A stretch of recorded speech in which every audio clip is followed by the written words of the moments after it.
在日新闻继续来关心伫台北市台地街交4项严重的公安事故。昨暝附近的民众去旅馆安置了后，今日住户有一寡住户伫许可情形之下，有转去厝内摕物件。这住户做了发生这件代志，拢感觉真无奈。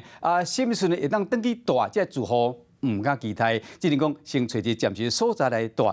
除了这住民、这住户受到影响，连工地边仔这道明外交学校嘛，因为边仔门甲运动场有必损，影响性停课一天。也过专家认为讲，就算后礼拜会当恢复上课，嘛爱尽量避免去运动场活动。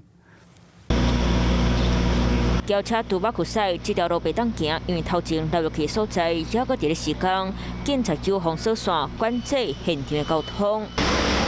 工地流入去现场，互人看甲会惊，规顶面向下骹看，流入去的所在就亲像乌洞，甲工程含机具吞落北。即马工程单位当伫咧密集屯阿蒙头赶工，拉扯的那个声音，然后那个消防队来的时候就叫我们赶快撤离，所以我们就跑了，就这样子。那后面的裂开的时候我就没看到。OK， 那这几天要怎么办？因为都要撤。不知道，现在还不知道。发觉到我们自己的房子呢，倾斜度比盖的以前有加剧了。指挥所答应附近的住户，等去厝内把包材行李搬出来，语气拢真无奈。若徛街就含工地边的学校嘛受影响。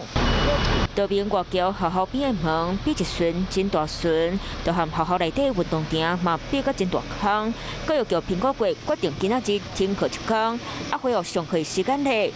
昨天我们当下跟市政府的建议就是操场不要进入嘛。个人认为是可以开学啦，也许应该有一些就是高差的啦，那个跑道有些高差了。那我想应该还是会禁止。那呢，周边道路包括台地街84项、94项、一龙三龙，含台地街124项，车的管制今日当出来袂当入去，提醒民众闪开这道路，让施工作业顺利进行。Hello， 我是谢嘉璇。想要掌握最及时的新闻资讯吗？赶快订阅、按赞、开启小铃铛，锁定华视新闻 YouTube 频道。